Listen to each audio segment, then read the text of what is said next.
everyone, welcome to our channel Call of Unknown. This is Ria. And this is Swapnil. This is our 6th and last episode of Bali series. In our last episode, we have shared 5 of our 10 experiences of Ubud. In this video, we would share another 5 of our memorable experiences which we think you should not miss when you are in Ubud. Number 1. Visit to Pot Chocolate Factory and taste some of the Bali's dairy-free chocolates made from cocoa sourced locally. You can see the processing of chocolate from bean to bar. Well, trip to this chocolate factory was an adventure in itself. We got on our scooty, wrote Pot Chocolate Factory in Google Maps and started off on our own.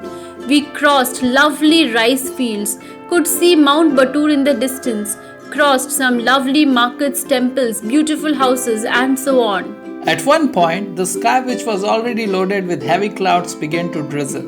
We drove on until it was no more drizzling, but raining cats and dogs. We quickly parked our scooter and took a shelter under a shed. The place you see in the video is where we got stranded. The place was beautiful, isn't it? Yes, it was. There was a rice field just behind and some typical Balinese homes beside the field.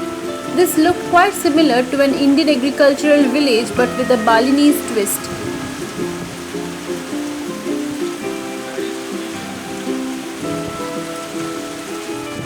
At the chocolate factory, we paid an entry fee of 95,000 IDR per head, which included a welcome chocolate drink and chocolate tasting.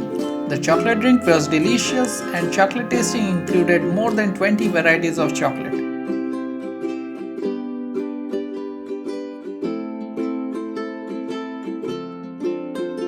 This was altogether a yummy experience. We were shown around the chocolate factory and the process of manufacturing from bean to bar was explained.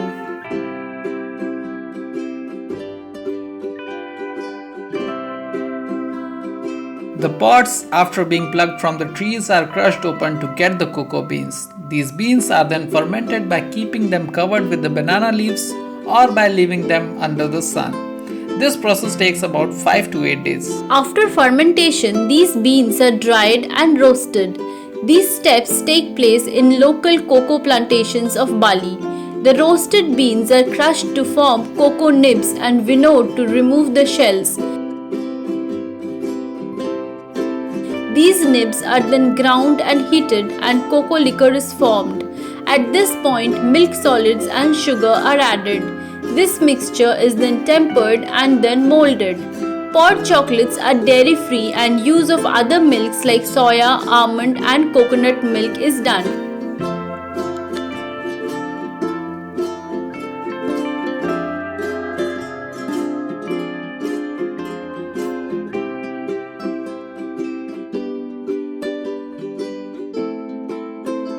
While returning from the factory, we were driving across a road where there was jungle on one side and rice fields on the other.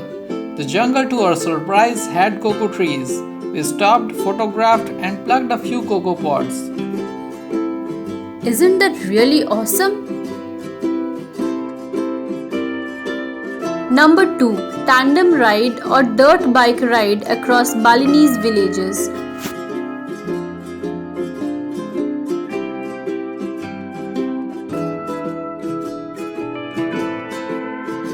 We booked our tandem ride package, which included breakfast and hotel pickup from one of the many tour and travel agency stalls located at the Ubud main market area.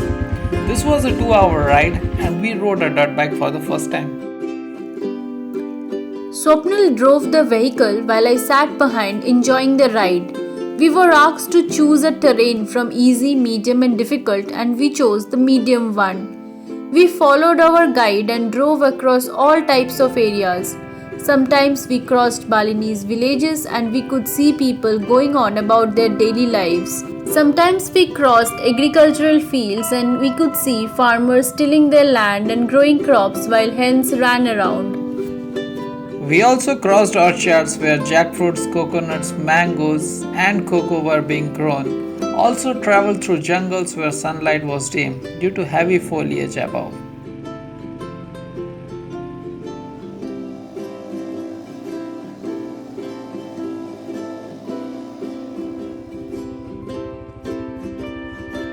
At times, I was scared that our vehicle might topple or go down along the steep slopes in the jungles below and had to stop photographing to concentrate on the balance.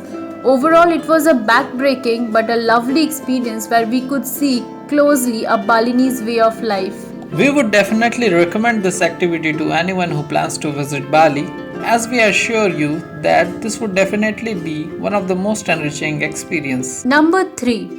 Uluwatu Temple. This is one of the most visited tourist spots in Bali and you can expect crowds in this area. However, the temple is beautiful and we would recommend to definitely visit this temple. For this trip, we booked a cab for half a day which took us to Uluwatu Temple and Tanha Lot and then dropped us back to our hotel in Ubud. On the way to the temple, we stopped at a shopping mall to pick up some chocolates and coffee as that was the last day in Bali. The mall was very beautifully decorated with lovely statues of Hindu gods. Bali is a very artistic place and Ubud is the art capital. All across the island we found huge and beautiful Hindu gods and mythical characters installed beautifully, which was a treat to anyone's eyes. The Uluwatu Temple complex provides beautiful views of the ocean from above the cliff and is one of the best places to watch the sunset. This is one of the 6 main temples in Bali and dates back to the 10th century. In Balinese, Ulu means top and Watu means rock, which refers to the location of the temple. A forest surrounds the temple and hundreds of monkeys dwell in there who are considered to be the local guardians of the temple. You have to enter the temple in sarongs which can be borrowed at the temple entrance.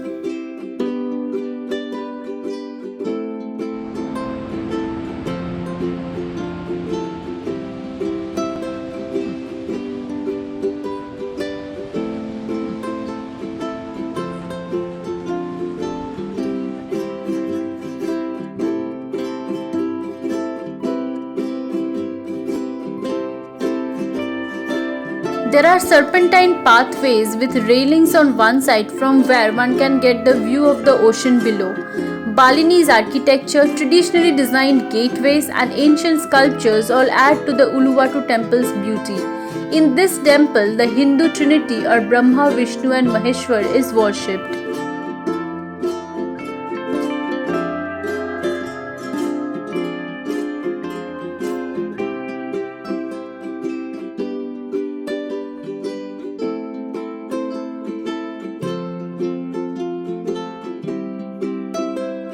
Number 4. Tanha Lot. After our visit to the Uluwatu temple, our next visit was the Tanha Lot.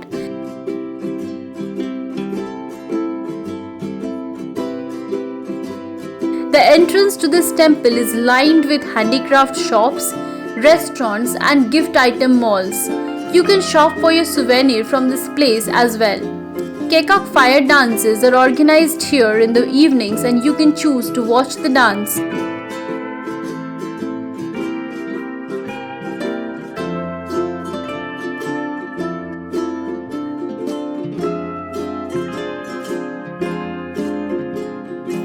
One can see the temple perched on the rock formation and can enjoy the beautiful ocean view there. This temple is one of the most popular among tourists as the sunset looks absolutely awesome. To watch the sunset on this beautiful temple beach, you must make sure to reach there in time.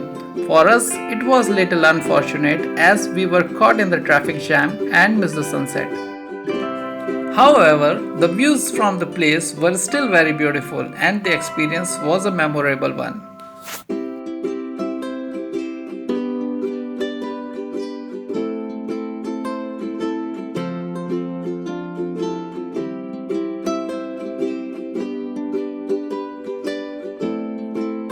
Number 5.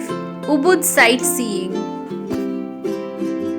Jambuhan Ridge Walk. This is an entry fee free place and offers a lovely experience of beautiful landscape. Make sure to reach here early in the morning to avoid the harsh sun and take a walk across the lovely greenery to feel refreshed.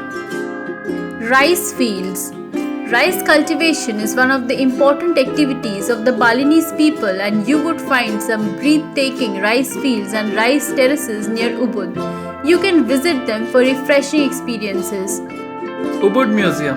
There are many museums in Ubud and you can choose to visit according to your preferences. We visited Puri Lukisan Art Museum, which houses a lot of Balinese painting and sculptures. Ubud Palace. Right at the entrance to the Ubud main market area is located the beautiful Ubud Palace. This palace is the residence of the Sakawati king of Ubud.